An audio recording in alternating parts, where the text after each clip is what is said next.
Sud Radio 10h midi, Valérie Expert. Média. Avec vous sur Sud Radio pour le 10h midi. Le 21 septembre prochain, c'est la journée mondiale sur la maladie d'Alzheimer. Où en est-on de la recherche, de la prise en charge? Vos témoignages, vos questions. Pour en parler, Olivier de la Doucette, bonjour docteur. Vous êtes psychiatre, gériatre, président de la Fondation Recherche Alzheimer. Et Bruno Dubois, bonjour. Vous êtes professeur de neurologie à la Sorbonne, chef du service des maladies cognitives et comportementales à l'hôpital de la Pitié-Salpêtrière. Vous avez publié l'année dernière, et je vous avais reçu un excellent livre qui s'intitule Alzheimer, la vérité sur la maladie du siècle, qui est paru chez Grasset. Vous êtes également cofondateur de la Fondation pour la recherche sur la maladie d'Alzheimer. Vous êtes avec nous. Donc le 21 septembre prochain, l'occasion... c'est un petit peu dommage, d'ailleurs, ce que je me disais ce matin, d'avoir besoin d'une date. Alors c'est mieux que rien parce que ça permet d'en parler, docteur Ladoucette, pour parler de la maladie d'Alzheimer, qui est une maladie qui touche près d'1 million de personnes en France. Oui, exactement. C'est une maladie qui, en termes de santé publique, est l'équivalent du cancer ou des maladies cardiovasculaires. Effectivement, on a une journée, c'est déjà ça. Et pourquoi on a une journée? Parce que, au fond, pendant très longtemps, on a considéré qu'Alzheimer, c'était la maladie de l'autre. Ouais. C'est-à-dire le sujet âgé. Et dans ce pays, le vieux, c'est toujours l'autre. Donc on avait du mal à s'identifier à cette pathologie. Ouais. Voilà, cette journée existe. Et on est content, ça nous donne la possibilité, une fois par an au moins, de parler dans les médias et de dire un peu ce qui se passe. Oui, alors on a du retard en France. Ce que j'ai vu sur votre site, justement, on a beaucoup de retard sur à la fois peut-être la prise en charge et sur l'image, le regard qu'on peut avoir sur cette maladie. Oui, on a du retard. On a du retard sur la prise en charge. Bon, peut-être que ce retard va être un petit peu comblé avec la politique sur le 5e risque qui est en train de se mettre en place. Mais il est clair que même au niveau des mentalités, la maladie d'Alzheimer reste encore dans ce pays une maladie honteuse, qu'on cache, on a du mal à l'identifier, on a du mal à en parler. Donc il y a beaucoup de progrès à faire dans ce domaine, bien sûr. Mais je me souviens, il y a quelques années, ça fait un moment qu'on se connaît, avec le professeur Dubois également, vous me dites la difficulté que vous aviez à mobiliser des gens. Et là, je trouve que ça a changé. Il y a les centres Leclerc, donc on va reparler de cette opération qui vendent des orchidées, dont une partie des bénéfices sera reversée à la Fondation. Mais vous avez des gens comme Matt Pokora ou comme Nolwenn Leroy qui se sont engagés. Vous m'aviez dit, les vieux, ils veulent pas s'engager, les vieux comédiens ou les vieux artistes, parce qu'ils ont peur qu'on pense qu'ils ont la maladie. Et les jeunes, ils se disent ça me concerne pas. Donc je trouve qu'il y a eu un changement quand même dans le regard. Et non, mais je suis d'accord. Ne soyons pas trop pessimistes. Voyons ce qui marche. Ouais. Et ce qui est positif, c'est qu'il y a quand même une prise de conscience qui se fait progressivement. On arrive à parler plus volontiers de cette pathologie. On sent que la France se mobilise progressivement autour de ça. Ouais. Professeur Dubois, où en est-on de la recherche? Je me souviens de l'année dernière, vous n'étiez pas très optimiste. Ça bouge dans deux directions qui sont, à mon avis, intéressantes. La première, c'est qu'on va vers une identification beaucoup plus précoce de la maladie sur la base. On vous entend très mal. Je pense qu'on a un petit souci de. Je pense qu'il va falloir qu'on vous prenne par téléphone parce qu'on vous entend. Ah, vous êtes au téléphone. Alors, je ne sais pas si vous pouvez vous rapprocher. Alors... Allez-y. Non. Non, ça ne passe pas. Ça ne passe pas. On va réessayer de se connecter avec vous. Allez-y. Bon, ça y est, c'est bien. Non, ce que j'étais en train de dire, si vous voulez, c'est qu'il y a aujourd'hui deux directions intéressantes. La première, c'est qu'on essaie d'identifier le plus tôt possible les patients grâce à des signatures biologiques que l'on peut repérer dans le liquide céphalorachidien ou par des techniques de neuroimagerie, mais peut-être même dans le sang. C'est-à-dire qu'on travaille à la Salpêtrière sur la possibilité d'identifier des changements précoces qui pourraient être associés à la présence des lésions de la maladie dans le cerveau des patients. Alors, c'est de la recherche, mais c'est intéressant parce que ça veut dire qu'on va pouvoir, grâce à ça, sélectionner des gens qui sont à risque.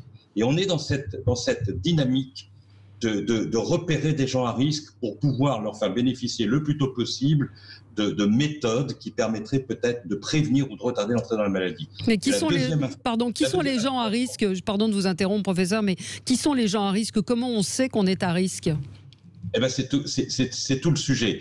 On est à risque d'abord parce qu'on a peut-être des facteurs génétiques qui sont des variants génétiques. Je ne parle pas de mutations graves, mais simplement de petites particularités génétiques qui augmentent un peu le risque. Et il suffit qu'on ait 2 ou 3 de ces variants pour qu'à ce moment-là, on ait un risque un peu plus accru. Et puis on a un risque parce qu'on est plus âgé, on a un risque parce qu'on a peut-être un mode de vie particulier, on a un risque parce qu'on a peut-être été moins stimulé quand on était jeune sur le plan intellectuel. Il y a un certain nombre de facteurs qui permettent d'identifier les gens qui sont à risque et à partir de là, de les inclure dans un suivi pour essayer de repérer les tout débuts de la maladie pour pouvoir leur faire bénéficier, et c'est la deuxième chose que je voulais vous dire, de médicaments dont on a maintenant la preuve qu'ils peuvent être efficaces quand on les prescrit relativement tôt. Voilà. Ça, c'est nouveau, ce médicament. C'est un médicament qui est commercialisé.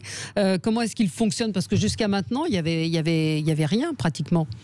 Oui, alors justement, vous posez la bonne question, c'est qu'il y a loin de la coupe aux lèvres. On a un premier résultat positif avec ce médicament.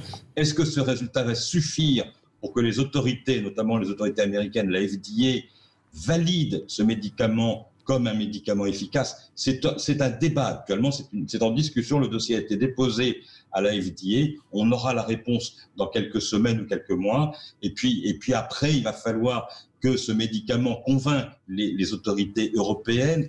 Puis après, il va falloir que l'on détermine le prix de ce médicament. Donc, on est encore loin de sa prescription au quotidien. Oui. Sur ce médicament, vous avez fait des tests, vous avez vu, il y a une efficacité qui vous semble intéressante? Absolument. On a été à la Salpêtrière le site qui a le plus recruté en Europe. On a eu énormément de patients qui ont été inclus dans ce protocole. Et donc, nos patients ont participé à ce résultat positif. C'est-à-dire qu'il y a eu 2 études en parallèle qui ont été conduites au niveau du monde. Et une étude a été positive, l'autre n'a pas montré les mêmes résultats. Et c'est toute la discussion. Faut-il s'appuyer sur l'étude positive ou faut-il considérer que l'autre n'ayant pas eu les mêmes résultats, ça annule dans une certaine mesure ou ça amoindrit l'efficacité qui a été observée dans la première étude. Alors, une des raisons pour lesquelles la deuxième étude n'a pas été positive, c'est qu'elle a été démarrée un peu plus tard et qu'il y a eu finalement moins de sujets qui sont arrivés à la dose maximale. Voilà, vous voyez, il y a une discussion qui est actuellement très intense pour interpréter de façon positive ou négative ce résultat qui malgré tout reste là et qui est le premier résultat en faveur d'un effet, ce qu'on appelle le disease modifier, c'est un médicament qui ralentit la progression de la maladie. Qui ralentit la progression de la maladie, mais sur ce dépistage précoce, Olivier de la Doucette, les gens qui viennent vous voir, que ce soit vous, le professeur Dubois, ils ont déjà des troubles et c'est déjà assez avancé. Donc c'est, me semble-t-il, la difficulté d'arriver à dépister et la difficulté de dire aujourd'hui aux gens, vous allez peut-être développer la maladie, mais pour l'instant, on ne sait pas la soigner. Non mais absolument. Donc, il faut bien entendre qu'aujourd'hui, il y a 2, si vous voulez, vraiment projets qui sont menés en même temps dans le monde. C'est le projet du diagnostic précoce. Quand on dit diagnostic précoce, c'est être capable d'identifier les gens à risque de présenter une maladie d'Alzheimer avant même les symptômes. Car en réalité, cette pathologie, elle résulte de l'accumulation d'une protéine pathologique anormale pendant 10 à 20 ans dans le cerveau, sans signe clinique. Ouais. Et quand les signes cliniques apparaissent, quelque part, c'est un petit peu trop tard pour proposer ce traitement dont on parle à l'instant. Donc aujourd'hui, c'est un peu de l'anticipation. Mais les chercheurs travaillent d'arrache-pied dans le monde, y compris en France, pour non seulement avoir des tests qui permettent de faire un diagnostic précoce en préclinique, mais aussi évaluer l'intérêt de ces traitements que l'on pourra donner à ce moment-là. Aujourd'hui, à l'heure où je vous parle, on a d'autres outils thérapeutiques. On a des traitements qui sont peu efficaces, mais qui ont quand même une certaine efficacité, qu'on continue à donner, et qui sont d'autant plus efficaces qu'ils sont donnés précocement dans l'apparition des symptômes. Ouais. Et le problème dans notre pays, c'est qu'on diagnostique trop tard la maladie d'Alzheimer. Ouais. On met à peu près 2 ans à poser un diagnostic. À côté, en Allemagne, par exemple, c'est plutôt 1 an. Ah ouais. Or, plus on attend, eh bien, plus ces traitements actuels vont perdre de leur efficacité. Parce que le médicament, pour l'instant, ne répare pas. C'est ce qu'il faut dire. C'est un médicament symptomatique. C'est-à-dire qui empêche peut-être les cellules d'être atteintes, mais en tout cas qui ne... un peu la progression de la maladie, mais qui n'empêche pas la maladie d'évoluer. Mais la question... Oui. Alors allez-y, Bruno Dubois. Oui, pour vous répondre à votre question plus directement, Madame Exer, Oui. il y a effectivement un retard, vous avez raison, et c'est la raison pour laquelle, avec la Fondation pour la recherche sur Alzheimer, on développe actuellement un outil de repérage. C'est une application digitale qu'on est en train de développer avec l'ARS, l'Agence régionale de santé, au niveau de la région Île-de-France, et on est en train de mettre en place un outil qui permettra aux gens de répondre à des tests qui vont permettre de faire un repérage précoce et qui va être organisé avec les centres mémoire de la région.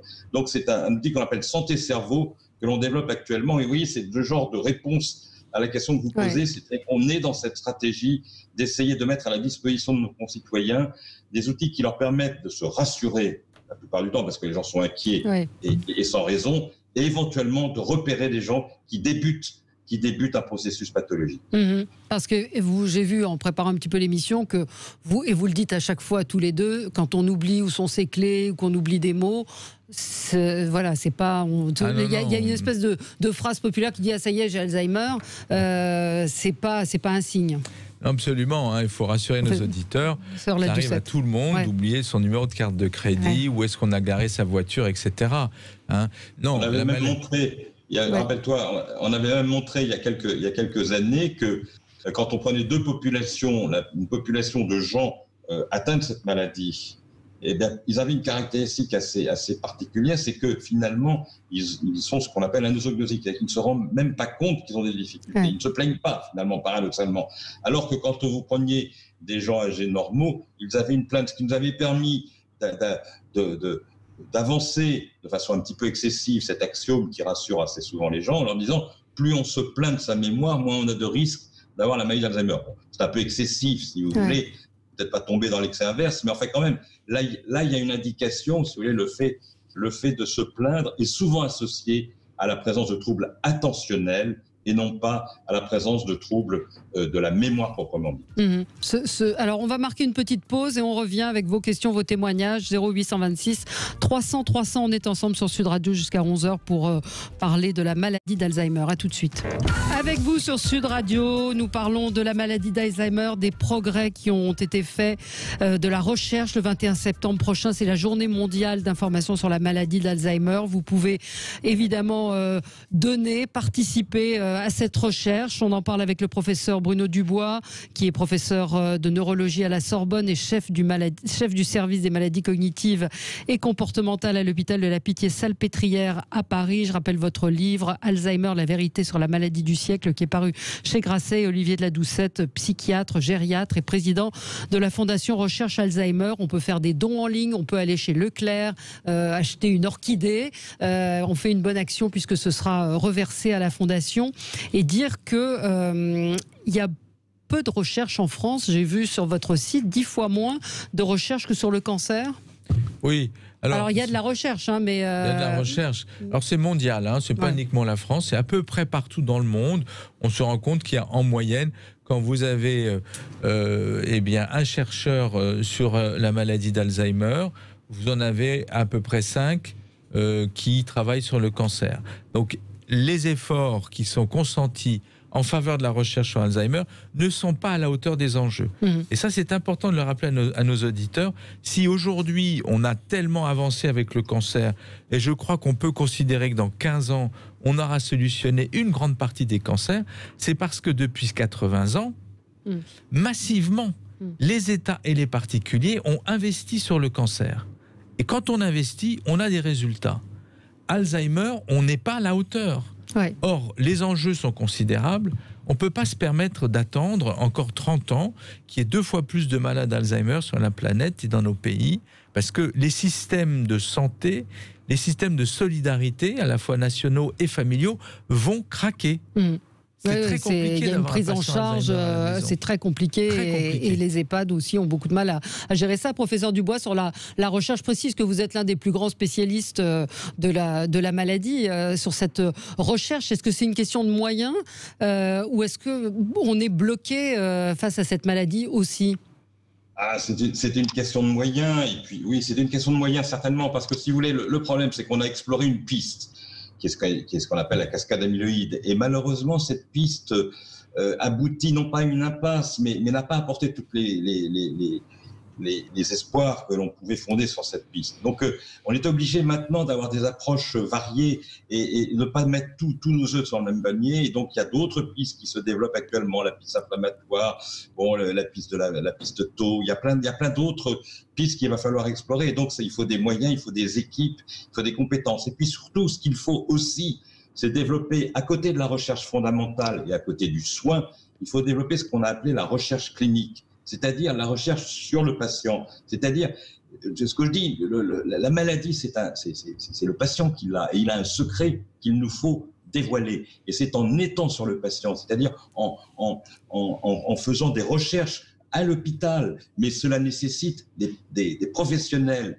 dédiés pour cette activité. Or, l'hôpital fournit des soignants, paye des soignants, mais ne paye pas de data manager, d'attaché de recherche clinique, d'infirmière de recherche, etc. Et c'est ça qu'il faut développer pour que l'on puisse, à partir de l'examen des patients, obtenir le maximum d'informations qui va servir après pour explorer les pistes dont je vous ai parlé tout à l'heure. En quoi ça va consister, ces tests qui seront accessibles où et comment ?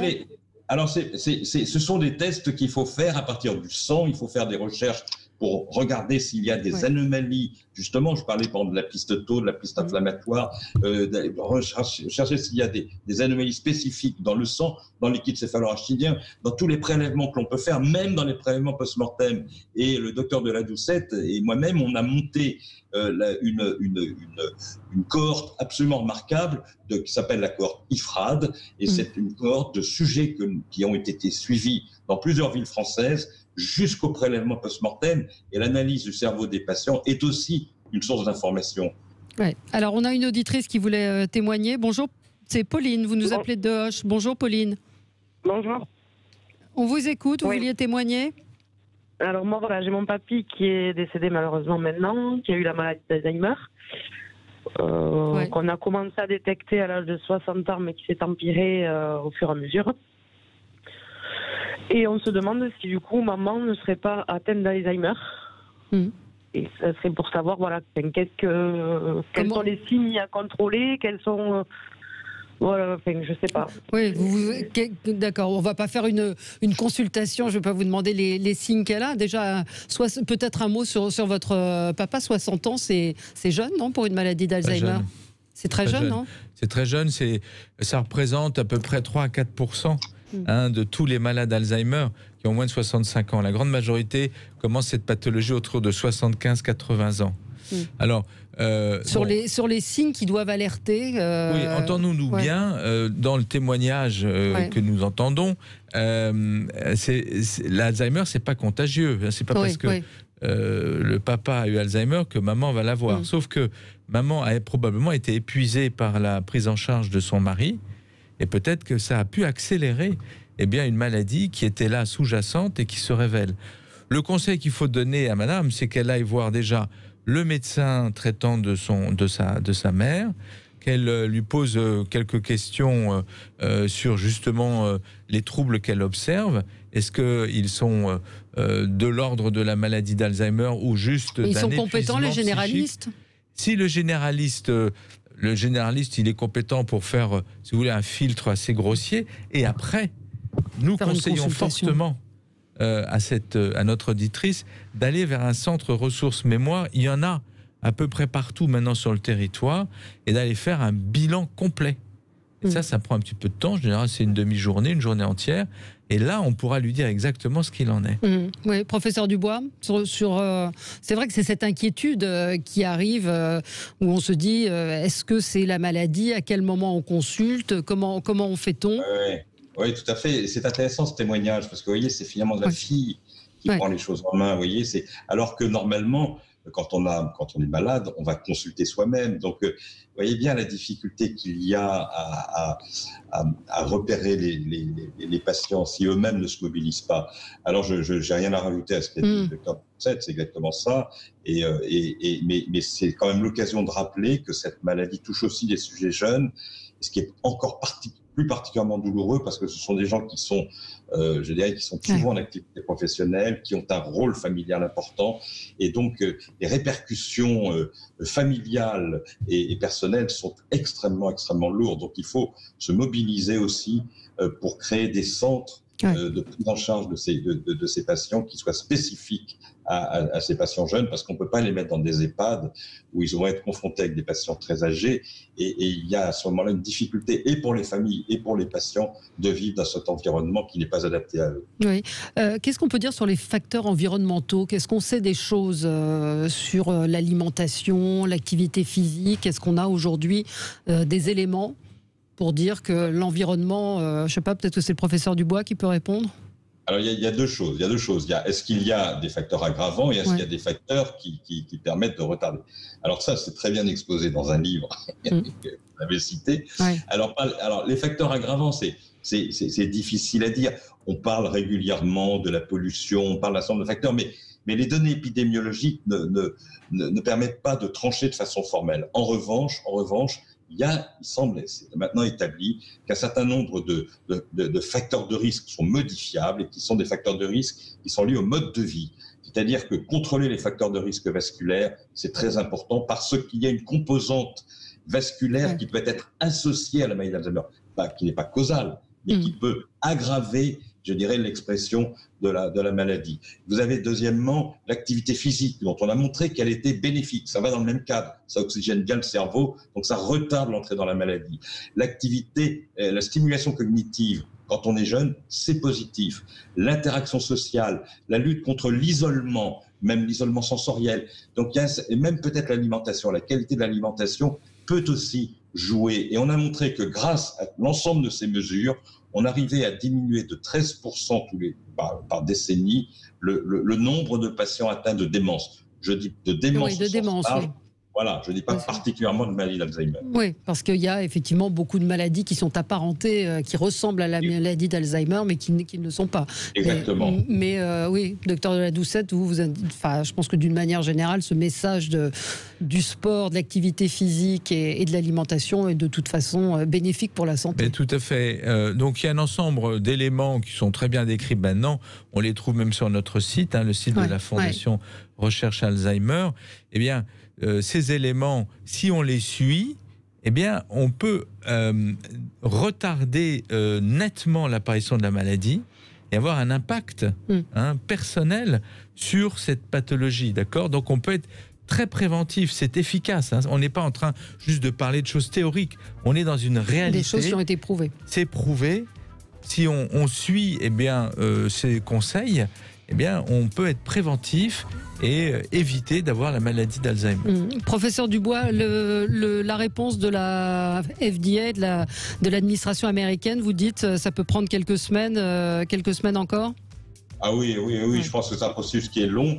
Alors je sais qu'ils ont travaillé avec le laboratoire pour déjà préparer cette réponse. L'analyse des dossiers a été déjà bien avancée, mais de toutes les façons, ça va prendre du temps. Encore faut-il que le résultat soit positif. On ne sait pas encore. Non. Et les tests que vous allez mettre à disposition du grand public, là, vous avez ce que vous évoquiez avec les ARS, on a une idée de...